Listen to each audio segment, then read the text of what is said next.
are live and direct at the Indigo O2, where tonight we've got the fabulous Marcia Griffiths on stage alongside the royal family Morgan Heritage. And what a night of splendour it is. And remember, it's Daddy Ernie on ViewNowTv. Reggae Chat.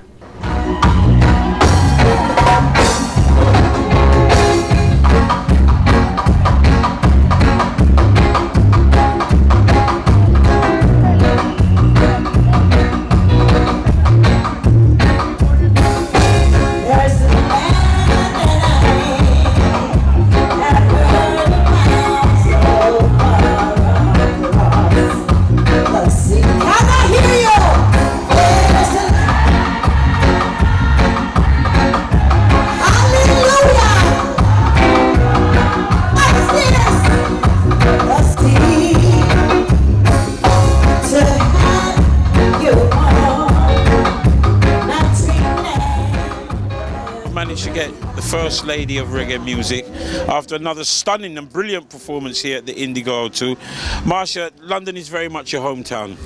Very much so, and I love London and the fans just as much as I think they love me.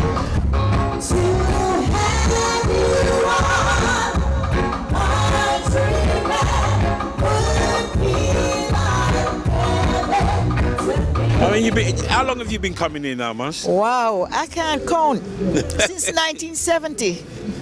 From the young, gifted and black. Gifted and black. Open your heart to what I mean. In the whole world, you know, there's a million boys and girls who are young, gifted and black. And that's a fact. That's right. Right through to your own career as well. That's right. And I mean, 2013, in your wildest dreams, did you ever think that you'd be going on so long? I never had this vision. I mean, I never had a dream that I would be here 2013, still going strong, sharing stage with the younger artists. I mean, it's amazing, it's awesome, and I love it. I mean, looking back on your career, is there anything that really stands out in your mind? I mean, there's been some fantastic moments. One that springs to my mind is the Hammersmith Odeon when you was there with Bob as a member of the I3s. Those were some special moments that will never, ever leave my mind and my heart because, you know, especially not having Bob here in physical, I'll always remember some moments. Every time I come into London, there are some moments that I will always relive where touring with Bob and I3 is concerned.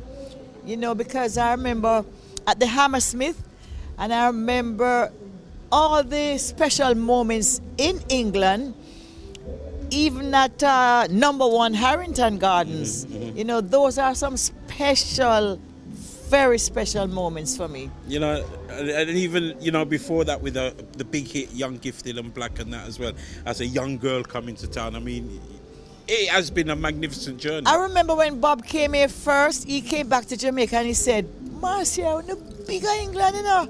That time he was just coming to England and he came here. And when I came back with him now on his first tour in England, Boniem, some of the girls from Boniem were at the show and they were saying to Bob, Bob, you know that you have a star here back in, because we had already had this hit Young, Gifted and Black with Bob Andy. You know, those moments are just so wonderful, beautiful. So we fast forward now to the 21st century. 21st. A lot of young artists, you know, both male and female. You know, we've got the likes of Atana coming along, but still yet they can't shift, Marcia. What is the secret to the longevity? Well, longevity is a lot of things, and it's not just being able to go in the studio and record. It has a lot to do with your thoughts and the way you take care of yourself. Because if your heart is not, your thoughts are not clean, because I usually tell people that what is on the outside is a reflection of what is in the inside. And the longevity is just being able, I am enthused, I love the music, and I think it was ordained by Almighty God for me to be a part of this music. He gave me the talent, and I just want to continue to spread the word and touch souls throughout the universe, which no doctor in the universe can do. But one of the main things I do is always recording with younger artists. They are always happy to record with me, and it's a wonderful feeling both ways for me to be recording, because my latest CD is Marcia Griffiths and Friends, and the friends, of course, you know, they're all there. You got Busy Signal, Itana, of course, Butcher, stuff that you recorded. Queen with Butcher, Africa, Tanya Stevens, just about everyone. Gentleman, Richie Stevens, everyone. I mean, what's it like for you? Because they probably look on you now as an elder, because they call me an elder as well. Of course, I'm proud. I am very proud. I would not trade my age if I could be 16 again and relinquish all my memories and my experience. I would keep being my age. I would never want to erase the memories, because this generation will never ever see and experience what I have experienced and seen. So how's the album being received? Beautiful, very, very beautiful. As a matter of fact, it's doing very, very well, because each track is with a different artist, and you find that it's a variety, and people might like a Busy Signal or a DeVille or a Freddie McGregor or whoever. So each track, I think, is a hit song on its own. And one of the tracks that was #1 is the Rhythm of a Roll. Okay, yes. Because it has a strong message. Yeah. And you're still currently working with Jermaine as well. Oh, yes. He's celebrating 25 years too. A very special chemistry. So we're going to get a Marcia Griffiths album, an individual album, just Marcia Griffiths. Well, let me tell you, next year I'm celebrating 50 years. Wow. You must come to London for that. Yes, definitely. We have a lot of plans, and London is a part of it, because London to me is home away from home. Yeah. So are we gonna get a 50th anniversary album? Yes. We discussed that already, Jermaine and myself. All right. Well, we're going to be looking forward to that, Marcia. And yeah. You know, it's always a pleasure talking to you. Same here. You know, we could You're always my favorite. Always. Hey, you're now watching ViewNowTv. Leave it right where you got it. Marcia Griffiths said that. Reggae Chat.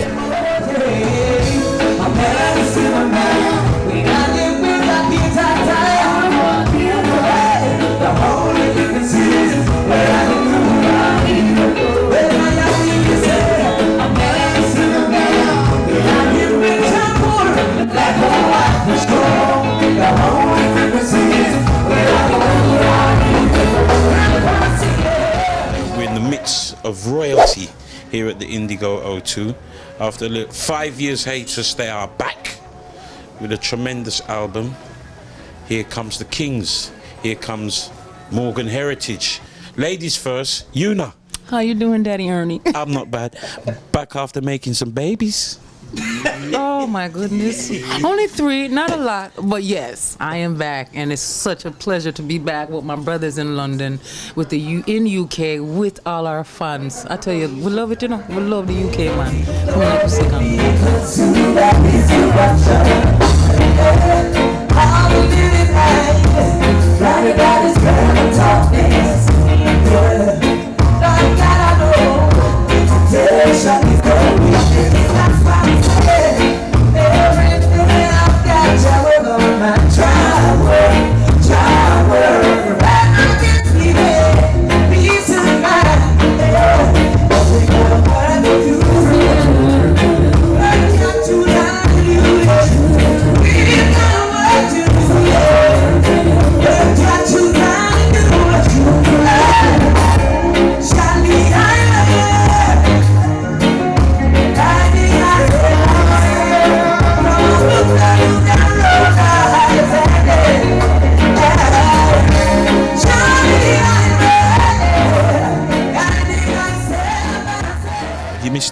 I missed it a lot. I miss Harrods too. Oh.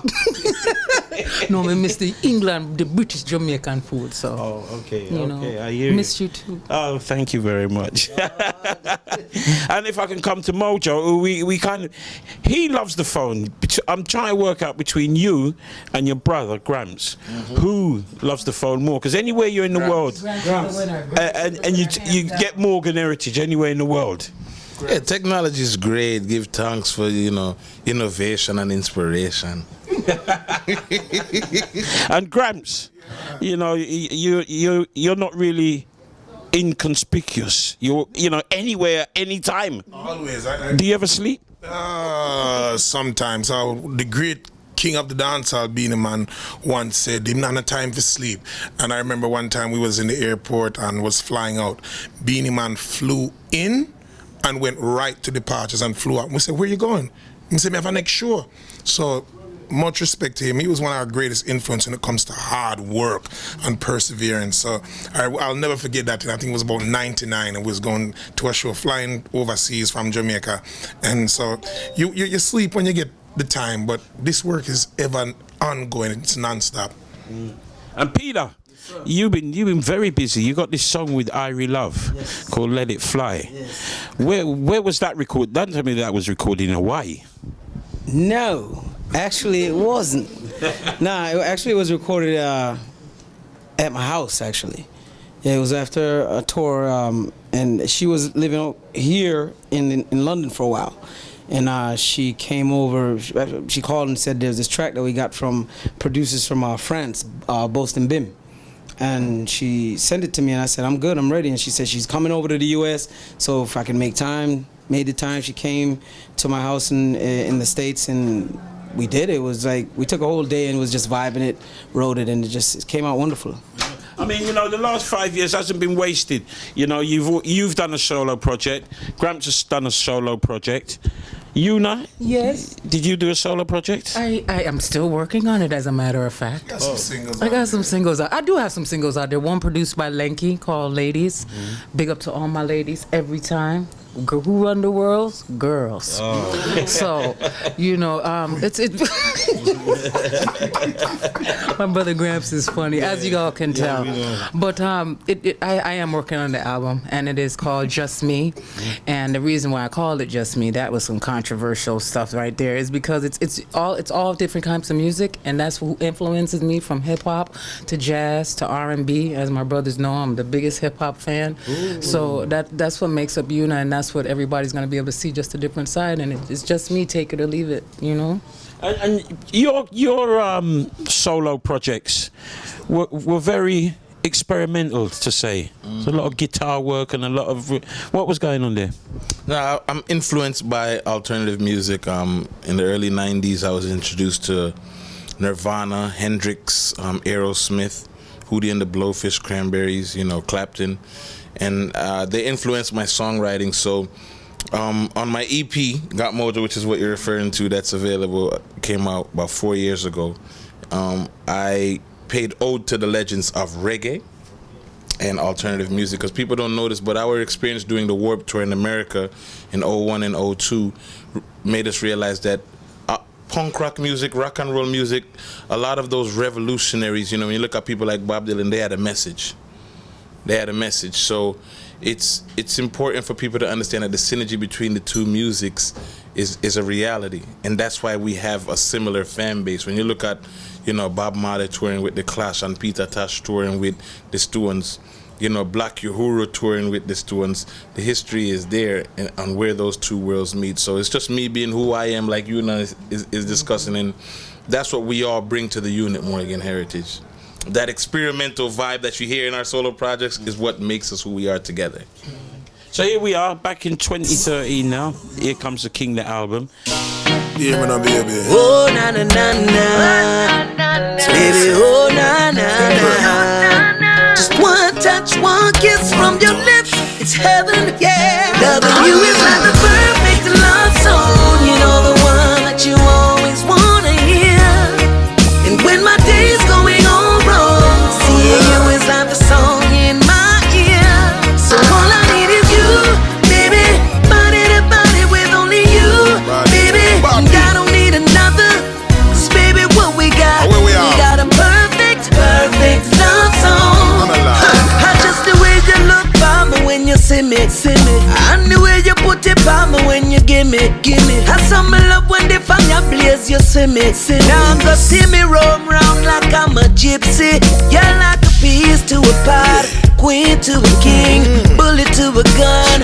What they got in common is they all belong together. And it's made me realize that loving you is like the perfect love song. You know the one that you always wanna hear. Very interesting. The message is still the same now. Straight. Can't straight from the message. The message is love, unity, understanding how to deal with each other as humanity, and there's equality and justice always. That's what we fight for, that's what we live for, and that's what we proclaim. You know, we always say that reggae sort of as a foresight, you know, and I hear this track Holla Holla on there, which is, it's just dropped at the right time with what's going on in America and everything. What's the inspiration behind that? Barack Obama. That's it. I mean, when Obama won his first term of election, you know, the face of America changed. You know, I mean, it's still what it is. America still has its issues. But, you know, finally there's been a colored man, a black man in the White House. You know, we all know the history. Our black people build the White House, but we've never been the ones to be the major residents in the White House. I mean, you do have black people working in the kitchen and all these places in the White House, but to be in the Oval Office, to be in the president's bedroom, it's the first time. You know, so we say, you know, we go from slaves to the highest position in the land, you know, which is Commander-in-Chief. You know, so big up to the President Barack Obama for inspiration. And of course the love songs are on there as well, Gramps. I think you might have had a little bit to say about that. Perfect love song. And my favourite, Call on Me, which has got the Don Corleone flavour on it. Yeah, it's always a joy. As people know, you know, our father has 30 children, so we didn't just appear out of... He's gone up? Yeah, no, he's still at 30. But we didn't just appear out of nowhere, you know, we didn't kabam, kaboom, shabam. He made love, you know what I'm saying? So, you know, of course we have to speak about these things. And one of the biggest misconceptions is that Rasta don't love woman, or, you know, but we try to do it in a way that it's uplifting and appreciative of woman, and try to say that you have songs like She's Still Loving Me, songs like Best Friend, that is like a fiction story. A lot of people be like, oh, for story that, you know, like I who get in trouble with Best Friend and Gela. No, it's just a drama. Like me, I always tell people, Arnold Schwarzenegger is not the Terminator in real life, so it's art. You're not gonna see Arnold Schwarzenegger tear his skin and there's steel under there. No, it's art. So when we write a song, we try to make it about like a story, so it's interesting than just baby I love you walking on the beach. There's drama in love, so love songs is one of the things that we love to write the most. Yeah. And The Girl Is Mine, you know, Michael Jackson and Paul McCartney's favourite song there. Was you a bit apprehensive in doing that? It's a little bit straying off of the Morgan vibe. No way. Well, the producer called Peter Jason Farmer and Kimani Marley's musical director and said, I have a song. When you hear it, are you and your brother have to sing that song? And then Peter come and say, yo, you have to hear this. And I said, wow, which producer that now? Because he's putting together the album. It was very conspicuous about which songs got making a comeback in 5 years. You got to know what you're doing. And Peter said, yo, listen to it, trust me. Michael Jackson, the Honorable Paul McCartney, we was like, this is perfect. It fits the album. It's tribute to Michael Jackson, and it's a classic song. And when we heard it, we did our little spin with a little DJ part at the end, and Peter just was like, yo, we have to do that song, yeah. So it just worked out to be perfect. A lot of new producers as well on the album. I know you're heavily in that department as well. How difficult it was to choose, because there's a load of producers in Jamaica. How difficult it is to choose the one that fits with what you're doing? I mean, when you look in Jamaica, you can see a certain, you know, handful of young producers trying to maintain the essence of roots reggae music. You know, we talk about youths like Riff Raff. We talk about Shane Brown from Jukebox Production.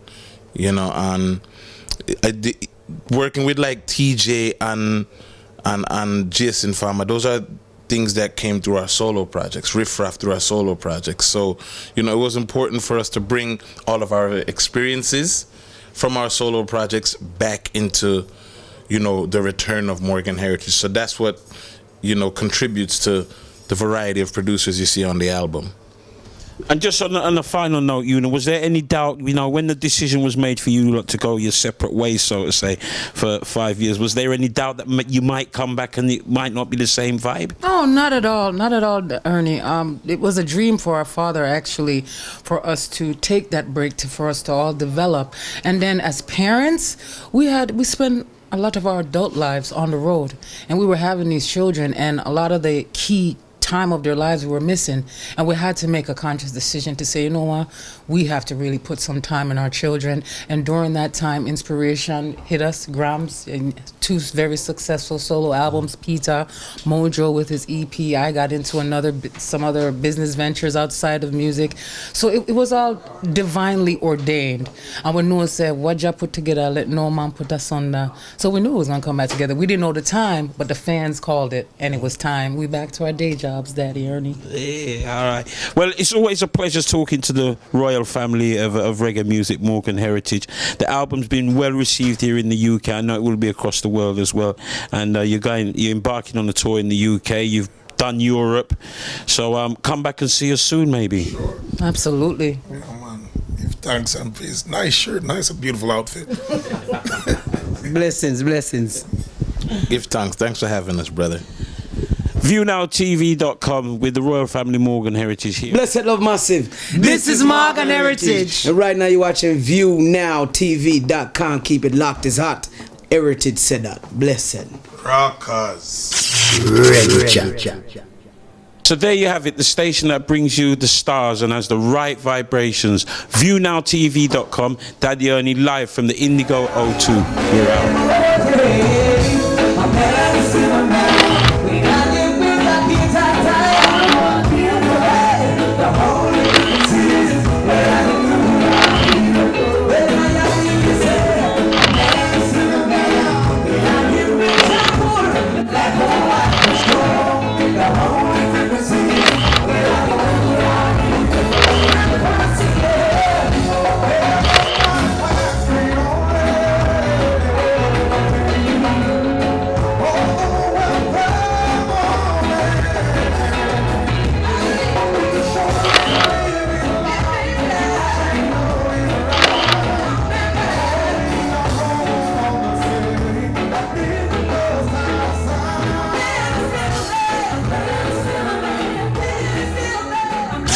Reggae Chat.